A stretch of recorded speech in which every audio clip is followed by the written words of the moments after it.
Hi everybody, we are live, and for the purposes of the replay, I won't be greeting people in the beginning of the video. I will wait until the end before I greet anyone, and then I'll answer questions if you guys have any. So let's just jump right into it. One item that is found in almost every kitchen is the ubiquitous kitchen sponge. We use it to wash dishes, to scrub pots and pans, and wipe out the kitchen sink. So how often should you replace that item that you use several times a day? If you want the answer to that and more, keep watching. And before we get started, if you're new to my channel, I'm Denise Jordan, and I teach women to make wise home health and beauty decisions. So if you want to learn more about running a household, subscribe. Or if you want to see reviews about videos that can benefit you in your home, subscribe, because I do videos on those topics all the time. So hit that subscribe button and double tap that little bell, or rather single tap that little bell icon so you don't miss any upcoming videos. But definitely check out the show notes in the description box below, because that's where I'll link my favorite housekeeping and gardening solutions. Okay, so now let's jump into it. And one of the things I want you to answer right away is, how often do you change out your kitchen sponge? Once a week, once a month, once every 6 months? Tell me in the comment section below. Just kind of curious.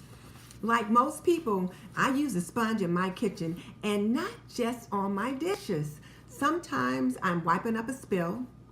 I might have spilled something on the counter, or I'm wiping out the kitchen sink, or maybe I'm scrubbing up some pots and pans. But when I'm done with it, I rinse it out, squeeze it to dry, and I'll sit it back on the back of the sink. And for good measure, every now and then I'll run it through the dishwasher. Good enough, right? Well, here's the deal. According to Dr. Oz, your kitchen sponge is the dirtiest thing in your home.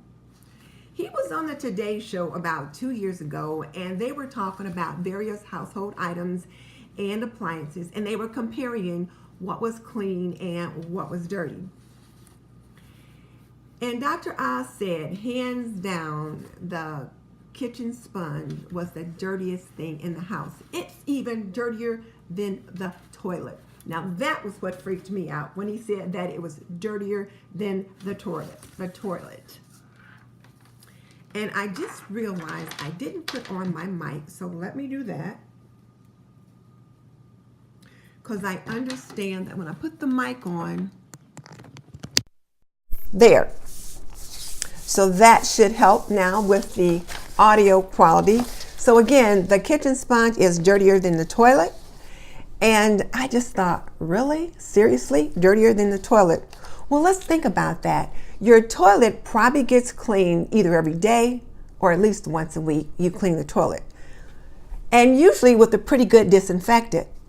How often do you clean your sponge? Tell me in the comment section, how often do you clean your sponge?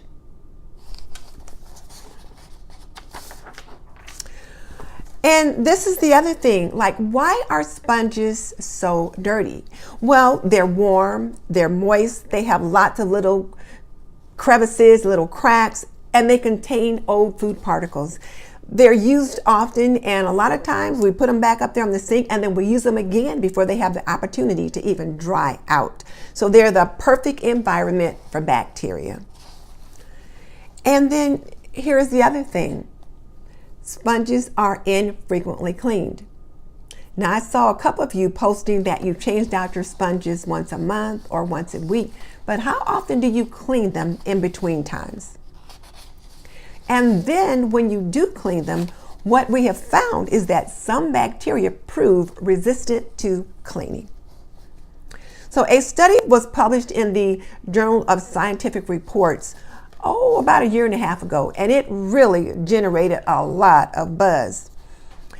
And this is what they found. They found that the number of bacteria growing on used kitchen sponges measured in the thousands.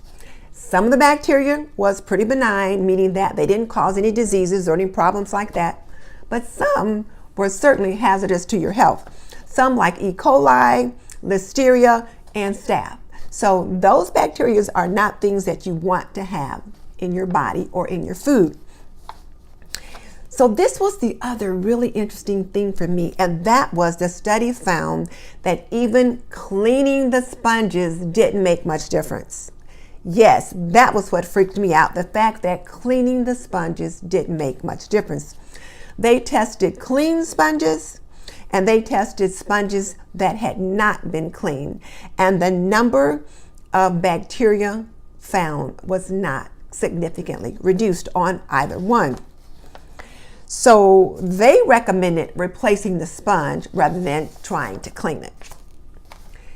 So now, let's say you're one of those people that choose to sanitize your sponge. Well, if you choose to clean or sanitize your sponge, the Michigan State University's Extension Office offers 3 options. And they have a website, and it's a very nice website with a very nice blog post about how to sanitize your sponges. One is to put it in the microwave. How many of you have tried that option, putting your sponge in the microwave? If you've tried that, put it in the comment section below. If you put it in the microwave, you wet the sponge because it needs to be wet, otherwise it might catch fire in the microwave. But you wet your sponge and you put it in the microwave on high for 1 minute. Some people suggest putting it in a bowl of water, but the University of Michigan State's Extension Office suggested a wet sponge in the microwave for 1 minute. And if you do that, make sure that it's not a sponge with a metallic base. The other option, which is one I've used, is to run it through the dishwasher.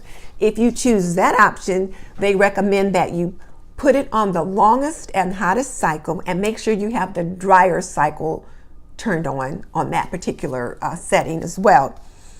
And then they also suggest that you can sanitize your kitchen sponges with a solution of bleach and water. What they suggest is 1/4 to 1/2 teaspoon of bleach to 1 quart of water. And then the not the National Institute of Health, but the Good Housekeeping Institute recommends something similar, only theirs is a lot larger quantity. They suggest 3/4 cup of bleach in 1 gallon of water. But that's a solution that can help you to sanitize your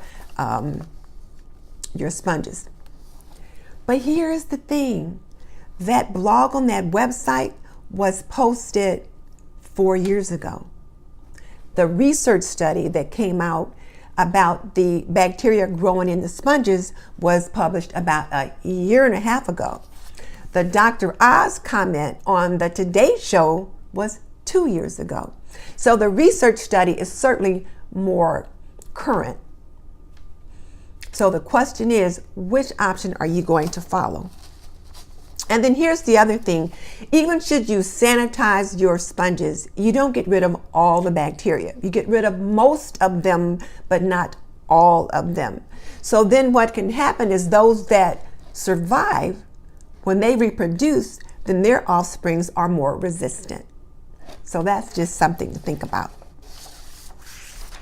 So now, what's the answer to the question that I asked at the very beginning of this session, which was, how often should you change out your kitchen sponges?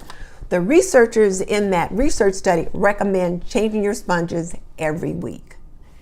The CDC, or the Center for Disease Control, our own CDC, recommends changing your sponges every 2 weeks. So tell me now, based upon the information that I just gave you, what do you think? 1 week or every 2 weeks? So that's my question for you. And also, how often do you actually change your sponges out now? And will the information that I gave you today make a difference?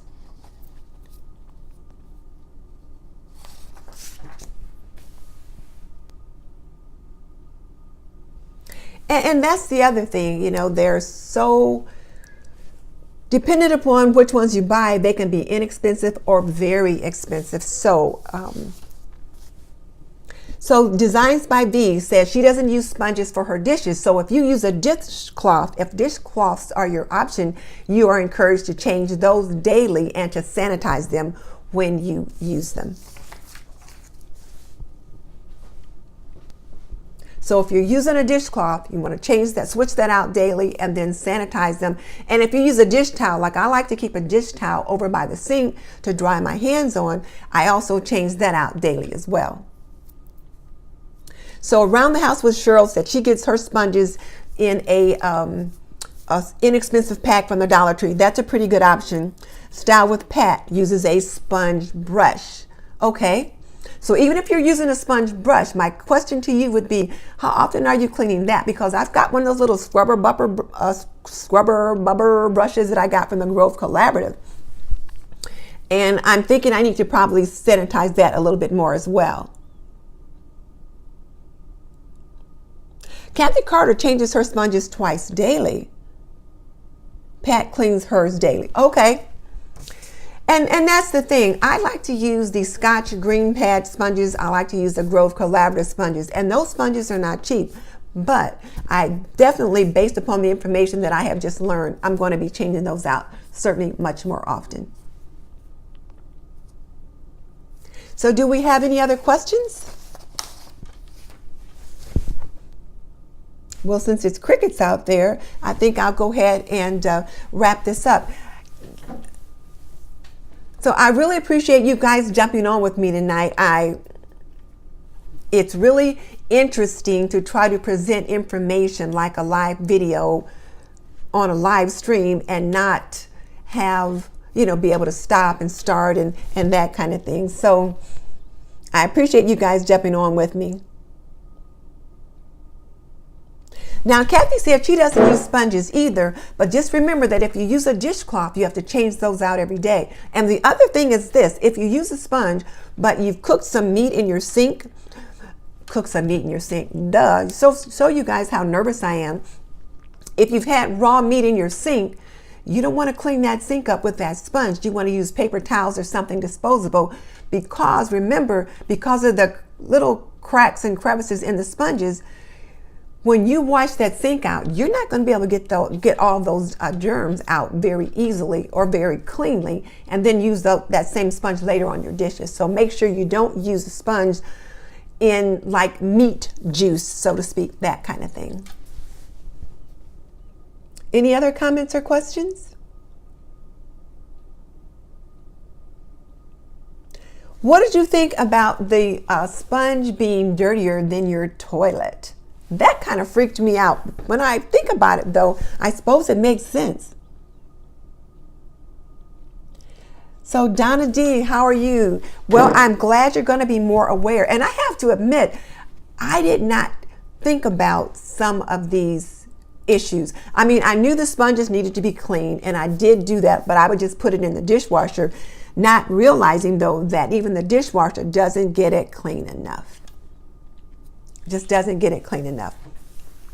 So I'm going to go ahead and wrap this up. Again, thank you guys for joining me. So let me just say, just so you know, if you're new to my channel, I've raised a family I've managed a home for more than 45 years. I've raised 3 children, and I'm a nurse by profession. So if you want to learn more about running a household, cooking and cleaning and laundry and health and beauty, subscribe. Oh, what about cutting boards? Cutting boards, well, it depends upon the kind of cutting board you have. If you've got one of those wooden cutting boards and they've got lots of little nicks and cuts and that kind of thing in them, they could be harboring some bacteria because once it gets down in there, it's hard to get it out. You probably need to sanitize those cutting boards with like a bleach solution if you have that. But probably the best option today for cutting boards are going to be those that are more like a laminate top, that kind of thing. Yes, Cindy, I will see you on Sunday.